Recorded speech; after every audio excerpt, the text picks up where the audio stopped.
Jahal dengan klannya Bani Hashim dari Muhammad Sallallahu Alaihi Wasallam itu dari dulu sampai datangnya Rasulullah itu selalu bersaing dalam segala hal.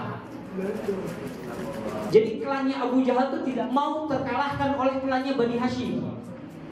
Nah sekarang muncul dari kalangan Bani Hashim ada seorang nabi, makanya tidak mau terkalahkan dengan itu. Artinya menurut Abu Jahal, kalau begitu saya kalah. Kalau saya menyerah kemudian saya taat kemudian saya syahadat, artinya saya kalah secara pribadi, secara klan, secara kesukuan gitu. Jadi bukan karena tidak paham tentang Al-Quran yang diturunkan. Buktinya adalah ada satu fakta. Di dalam satu cerita di suatu hari, ya, di dalam kitab Rohilul Maktum antum bisa lihat. Ada dua tokoh, dia itu mendengar Rasulullah membaca ayat Al-Quran ketika di Masjidil Haram. Kok indah banget, tapi gak mau ngomong indah. Kok kayaknya jadi penasaran terus ya, kok ada begitu. Tapi karena dia sebagai tokoh masyarakat, tokoh kabilah, oh gengsi dong kalau kemudian saya langsung nyebut, waduh yang disampaikan Muhammad itu betul, luar biasa, gak mungkin. Tapi kemudian ngendap-ngendap di rumahnya Rasulullah SAW sebelum subuh, ingin mendengarkan lagi qiraah Quran itu. Dua tokoh ini datang sebelum subuh dan Rasulullah sedang membaca Quran itu. Didengarkan di bilik dinding rumah Rasulullah sebelah kanan. Didengarkan itu sampai waktu subuh. Ternyata di sisi lain, di dinding rumah yang lain, Abu Jahal juga sedang mendengarkan itu. Ternyata Abu Jahal juga penasaran dan sangat ingin mendengar terus Quran itu. Dia ada di situ juga. Pas sebelum subuh mereka tiga-tiganya pulang. Pas ketemu itu di pertigaan. Lah, dari mana ini? Malam-malam. Kata Abu Jahal, lah, kalian berdua dari mana? Kata ibu, enggak, kita enggak dari mana-mana. Katanya cuma pengen tahu rumah Muhammad dia ngapain. Kata Abu Jahal, aku juga sama. Tapi demi Allah jangan kau ceritakan kepada siapapun kejadian kita ini. Dan tidak boleh lagi ada begini ya. Kata Rasulullah, kata Abu Jahal begitu. Kita bersepakat tidak boleh melakukan ini lagi. Janji? Oh janji. Sudah pulanglah mereka yang bertiga ini. Hari berikutnya yang bertiga itu penasaran lagi. Sebelum subuh lagi, yang dua tokoh ini, yuk kita dengar lagi. Abu Jahal kan katanya nggak mau dengar lagi. Kata Abu Jahal, kan kita sudah sepakat, berarti yang dua nggak mungkin datang. Akhirnya sama dibalik itu juga, sampai menjelang subuh ketemu lagi di situ. Lah, kok ada lagi? Kata, itu juga sampai sini. Lagi ngapain? Saya juga dengar. Nah, itu Abu Jahal sama tadi. Kalau begitu urusan kita penting ini. Besok kita ngobrol deh di rumah Abu Jahal. Paginya ngobrol di rumah Abu Jahal. Yang dua tokoh ini ngomong, wahai Abu Jahal, jujurlah kepada kami, menurut Anda yang disampaikan Muhammad itu benar atau tidak? Kata Abu Jahal, demi Allah kalau bukan karena aku sebagai tokoh masyarakat aku akan berbohong. Tapi ini adalah menjadi satu kehormatan. Aku harus jujur. Ya betul. Yang disampaikan Muhammad tidak ada kekeliruan dan tidak ada kesalahan. Kata dua tokoh, kalau begitu kenapa kamu tidak masuk? Nah itu jawaban yang tadi Bapak sampaikan. Sebenarnya dari dulu sampai hari ini Bani Hashim dan keluarga kami itu selalu bersaing dalam segala hal. Sehingga tidak mungkin saya masuk, menerima, menyerah, berserah diri menjadi pengikut Muhammad. Tidak mungkin sampai kapan. Jadi paham. Itu yang pertama. Yang kedua Abu Jahal dan Abu Lahab. Tapi jelasnya Abu Lahab yang datang ya. Sama Abu Jahal juga di dalam satu cerita, beberapa hari sebelum meninggalnya Abu Thalib kan, ketika kata Rasulullah, ya ammi, wahai pamanku, ucapkan la ilaha illallah. Dengan satu kalimat ini akan aku pertanggungjawabkan di hadapan Allah bahwa kau muslim. Tapi Abu Thalib dicegah oleh Abu Jahal. Wahai Abu Jahal, wahai Abu Thalib, kata Abu Jahal, jangan sekali-kali kau ucapkan sebagaimana ucapkan Muhammad. Apakah kau akan menghancurkan seluruh agama nenek moyangmu? Terus jadi Abu Jahal mengatakan demikian bukan karena tidak paham tentang la ilaha illallah, tentang tidak paham tentang qiraatul Quran, justru karena paling paham.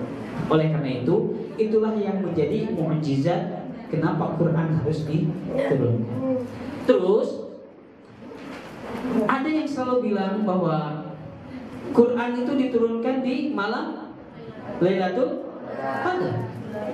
Betulkah Al-Quran itu diturunkan dalam Lailatul Qadar?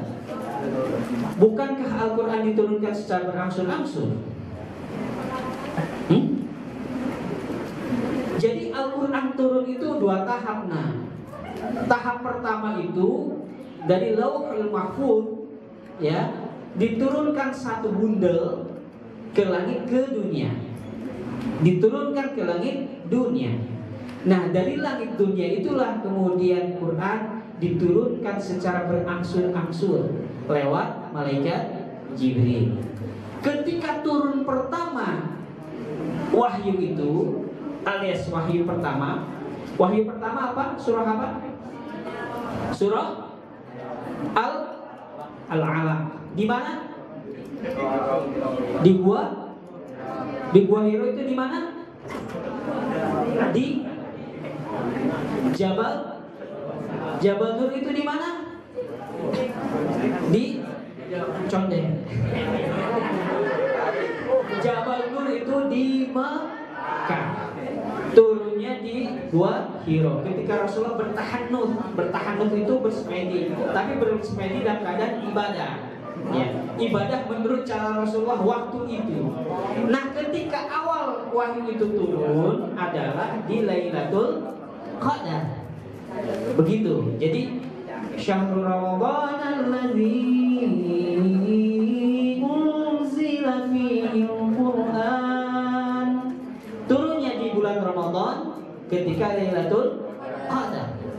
Sama dengan surah Al-Qadar, inna anzalnahu fi lailatul qadar. Jadi pertama turun Quran di bulan Ramadan ketika malam Lailatul Qadar. Itu yang dimaksud. Tidak setiap ayat yang turun itu pasti di Lailatul Qadar. Di manakah ayat-ayat Quran itu turun? Di Mekah dan Madinah dan di antara keduanya. Betul ya? Makanya ada surah Makkiyah dan surah Madaniyah. Surah Makkiyah dan surah Madaniyah. Surah Makkiyah itu surah apa? Oke, surah yang diturunkan di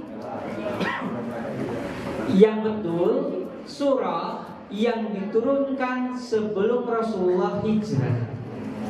Itu namanya surah Makkiyah. Beda ya. Kalau surah yang diturunkan di Mekah ketika Rasulullah sudah ke Madinah, kemudian datang ke Mekah, itu sebutnya surah Madaniyah itu.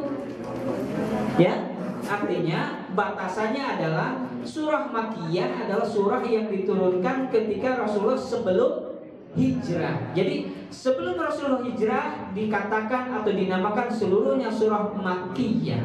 Itu yang pertama. Yang kedua, surah Madaniyah. Jadi surah yang diturunkan setelah Rasulullah hijrah. Setelah Rasulullah hijrah, ketika ayat itu turun, maka ayat itu disebut atau surah itu turun disebut surah Madaniyah. Ada berapa juz? 3.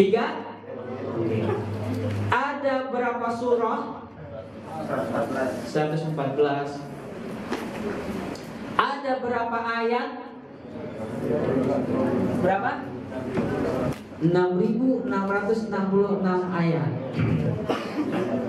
Ada jawaban lain selain 6.666 ayat?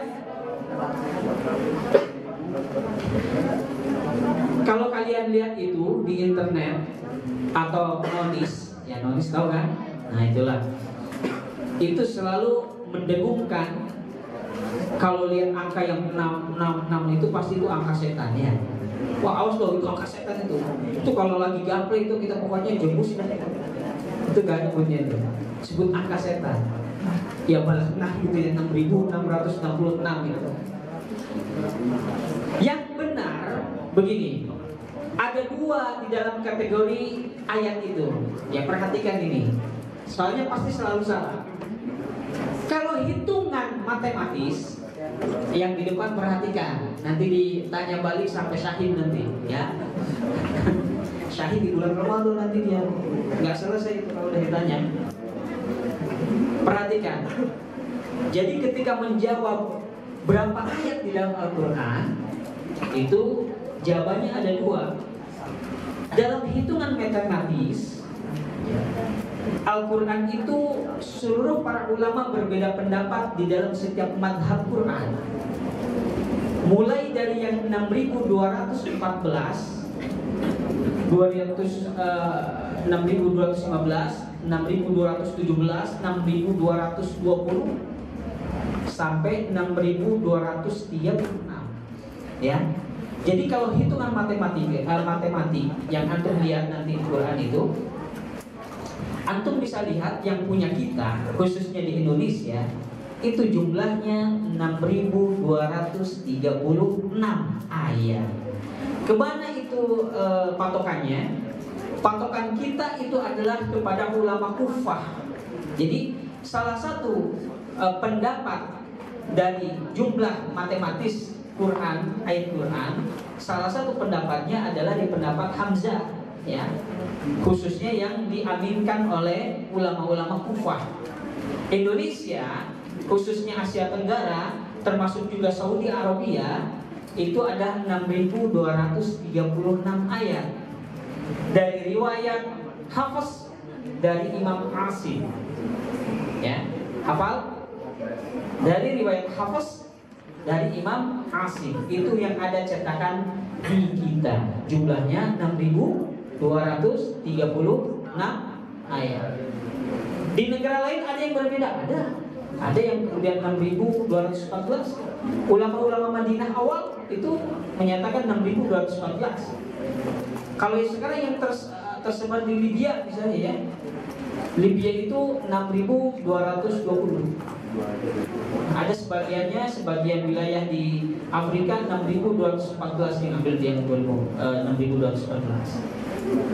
Tapi semua para ulama sepakat bahwa ayat Quran di atas 6000, ya. Seluruh ulama sepakat di atas 6000. Tapi belakangnya itu yang berbeda-beda. Kalau begitu Quran kenapa ayatnya berbeda-beda? Berarti itu ayatnya ada yang ditambah, ada yang dikurang, begitu? Begitu ya? Ayatnya tidak bertambah, ayatnya tidak berkurang. Ayat ulama yang menyatakan ada 6214 dengan yang 6236 itu sama ayatnya. Tidak ditambah, tidak dikurang. Yang 214 berarti dikurang, yang 236 berarti itu ditambah. Enggak, ayatnya sama.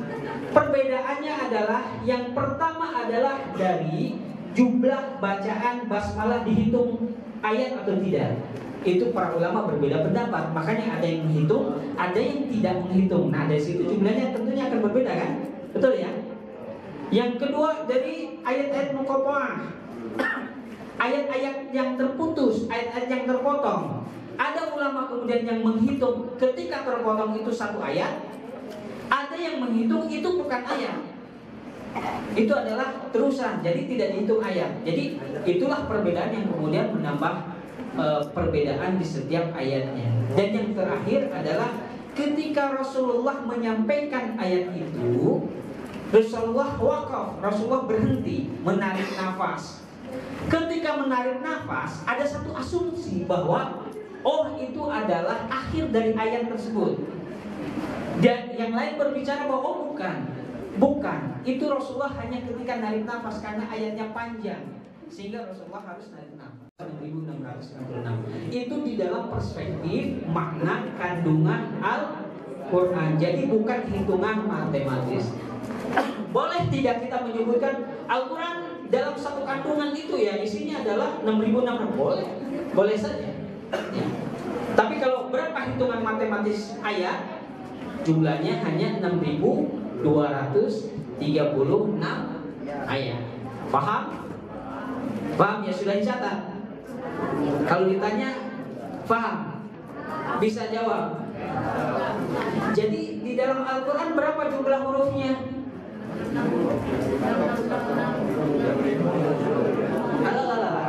Jumlah ayatnya ada berapa? Jumlah hurufnya ada berapa? Huruf. Ayat huruf dikecilin lagi tuh. Sedangkan membaca Al-Quran itu satu huruf satu pahala. Ya, kata Rasulullah, lam aqulu alif lam mim itu harfan, satu huruf. Akan tetapi satu huruf kata Rasulullah ya alif lam mim. Sedangkan di dalam Al-Quran itu ada berapa huruf jumlahnya? Ibnu Katsir mengatakan 321.180. 321.180. Menurut Aqqam bin Yasar 332.015. Sudah? Menurut Ibnu Katsir jumlahnya 321.180. Ya. Antum bisa lihat di dalam kitab Al-Itqan fi Ulumul Quran. Ya. Kalau menurut Aqqam bin Yasar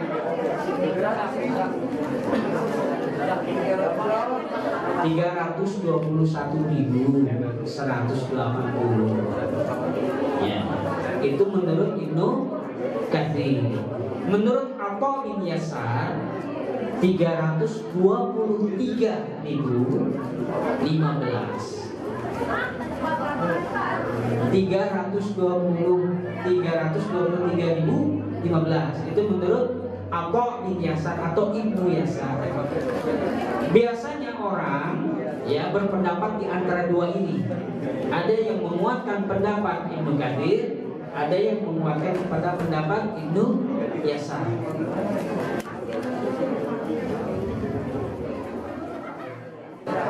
Kemudian yang kedua itu baru Qurannya ya. Yang kedua di dalam Al-Quran itu ada aturannya untuk membaca.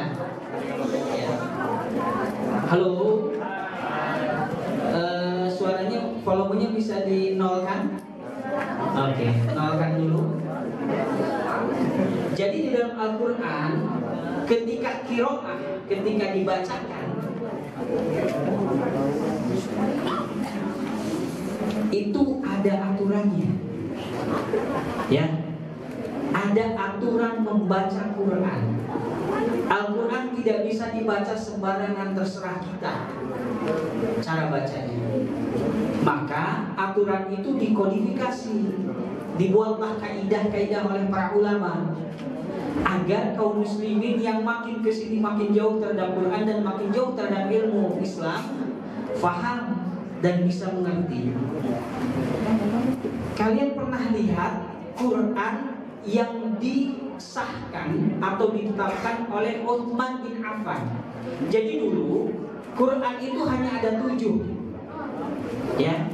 Halo, sebentar dinolkan dulu volumenya biar paham. Itu yang lagi senderan. Bangun dulu. Jadi Al-Quran pertama dicetak cuma 7. 7 ini dibagi ke dalam 7 wilayah di negara kaum muslimin. Coba. Betapa susahnya kita mencari kitab namanya Al-Quran itu. Karena hanya dicetak jadi 7. Yang satu yang satu disimpan di Madinah, yang kedua di Mekah, kemudian disimpan di Syam, disimpan ke Irak, disimpan ke Baghdad dan sebagainya, sampai 7 wilayah. Ya, hanya ada 7 dikirim ke 7 wilayah. Kalau itu Quran kalian baca hari ini, walaupun sudah faham tentang tajwid Quran tapi tidak hafal Quran, insya Allah tidak akan bisa baca itu. Ya, di zaman itu cuma kalau nulis Bismillah itu hanya ditarik garis lurus, dilambungin sedikit, begitu saja. Siapa yang bisa baca hari ini begitu? Kalau di zaman Rasulullah atau zaman para sahabat waktu itu paham nggak paham, karena mereka tidak mengenal salah. Kalau kita tidak mengenal benar. Di zaman itu soal masalah sastra dan baca huruf gundul begitu itu bukan sudah biasa lagi. Mereka sudah paham betul. Kadang lakukan saya sudah pahami maksudnya ini. Tidak ada titik, tidak ada harokat. Perhatikan, tidak ada titik, tidak ada harokat. Quran itu waktu itu ya. Jadi tidak mungkin dibaca. Sehingga di zaman Ali bin Abi Thalib dan setelahnya melihat bahwa kalau kita tidak memberikan kaidah-kaidah di dalam Al-Quran, orang-orang ajam itu orang non-Arab dan orang Arab sendiri yang tolol, ya, yang dungu, tentunya tidak akan bisa baca Quran. Maka dibuatlah kaidah-kaidah itu yang namanya dengan tajwidul Quran, sehingga aturan-aturan itu bisa dilihat, bisa dibaca, bisa dipelajari. Di zaman Rasulullah tidak ada itu yang namanya apa itu maqtabi'i, itu nggak ada. Maqtabi'i, gabungan ikhwa, hafal Quran, mustahil, nggak ada itu. Sifat-sifat huruf itu nggak ada di zaman Rasulullah. Itu dikodifikasi oleh para ulama agar kaum muslimin bisa mempelajari Quran dengan benar di dalam bentuk kaidah. Itu ada namanya tajwidul Quran. Tajwidul Quran berasal dari kata jawwada yujawwidu tajwidan, artinya membaguskan, membuat bagus bacaan Quran. Al-Quran itu disebut bagus bukan hanya dari nada, bukan hanya dari suara, bukan. Jadi disebut bagus Al-Quran, membaca bagus gitu ya, atau membaguskan di dalam bacaan Quran itu dua. Kalian menunaikan hak Quran dan mustahakul Quran. Yang kedua, kalian memperindah dengan suara kalian. Hadisnya, zayyinul Quran bi aswatikum. Hiasi Al-Quran itu dengan suara kalian. Hiasi Al-Quran dengan suara-suara kalian. Jadi barulah disebut orang tersebut membaca tartil, orang tersebut membaca sesuai dengan tajwidul Quran. Dua ya indikatornya. Pertama adalah kalian menunaikan hak Quran dan mustahakul Quran. Yang kedua adalah memperindah dengan suara kalian. Itu namanya tajwidul Quran. Ini hakul Quran dan mustahakul Quran, ini isinya sangat banyak, detail sekali. Bapak ngajar kajian di kampus juga khusus untuk tahsinul Quran dan tajwidul Quran. Untuk tajwidul Quran itu selesai 6 bulan. Baru tahfidzul Qurannya anak-anak yang ada yang 1 juz 1 tahun, ada yang 1 juz 3 bulan, 4 bulan, tergantung kekuatan. Tapi membahas tentang tajwidul Quran kurang lebih waktu itu 6 bulan, sangat lama sekali. Nah, di sini hanya dikasih waktu 2 jam untuk menjelaskan tajwidul Quran, tentunya tidak mungkin cukup. Tapi Bapak saya hendak sampaikan di dalam Al-Quran ini wajib. Volume 0 dulu. Di dalam Al-Quran wajib menegakkan atau menunaikan hak Quran dan mustahakul Quran. Hakul Quran itu apa coba? Hak Quran itu 1, membaca huruf Quran dengan baik. Yang kedua, mensifati huruf dengan sifat hurufnya. Itu namanya hakul Quran. Paham? Apa terlalu pusing? Hah? Ulangi ya. Alhamdulillahirabbil alamin, kan dari awal. Hak Quran itu kalian membaca makhraj huruf dengan baik dan benar. Ya.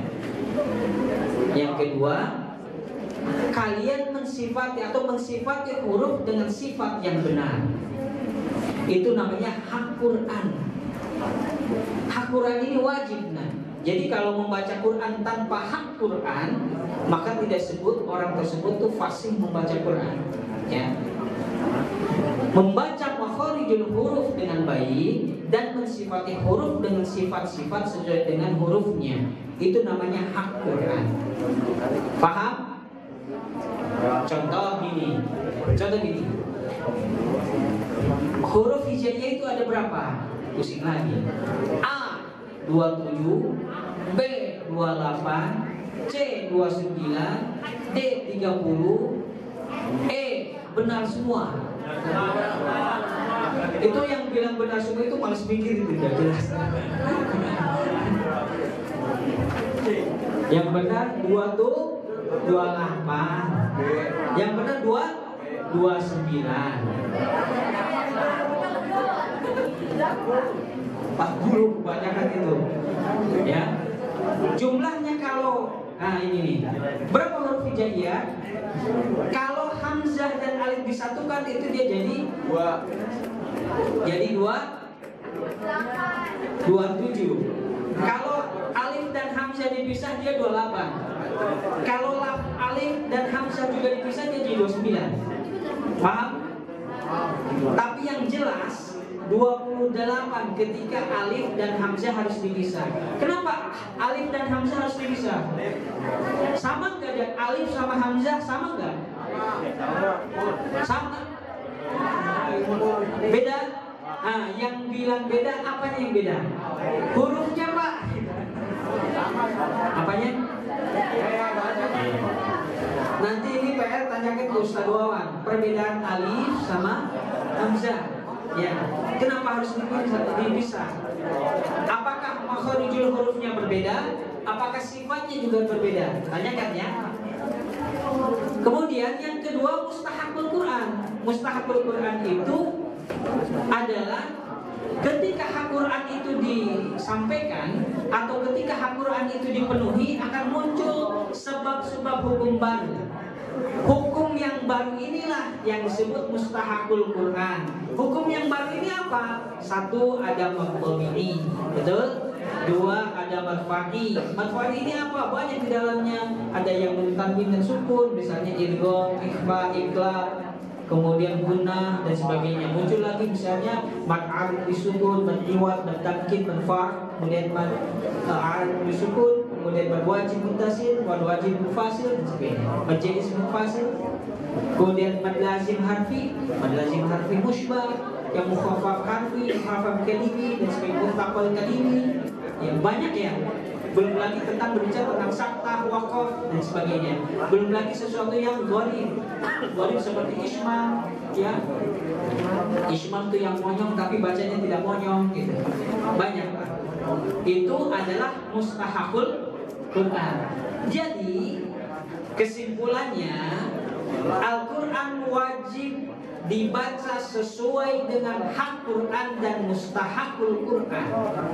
Yang kedua, dianjurkan menghiasi Quran dengan suara-suara kalian yang baik, yang indah. Memang kalau suara bisa indah, ya kalau bakatnya indah. Kalau yang tidak punya bakat, ya semampunya saja. Betul. Tapi kalau hak Quran dan mustahakul Quran itu sudah terpenuhi, Anda sudah disebut membaca Quran dengan fasih. Paham? Cukup? Kita masuk ke sesi tanya jawab. Apa lanjut materinya? Apa? Tanya jawab. Oke, nanti materinya kita potong-potong. Lanjut materi ya, soalnya takutnya ini ngantuk. Ya kalau makin ke sini ilmunya terlalu detail jadi ngantuk Pak Ade. Ya, kita tanya jawab. Barangkali ada pertanyaan-pertanyaan yang aneh ya kan yang harus dijawab.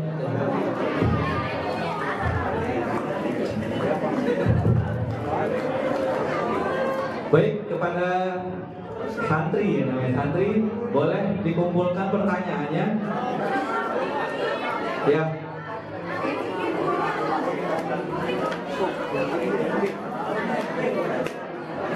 Dilipat seperti ini ya. Pertanyaannya boleh umum ya Ustaz? Boleh umum? Ada kantong plastik tidak? Nggak usah dikasih nama.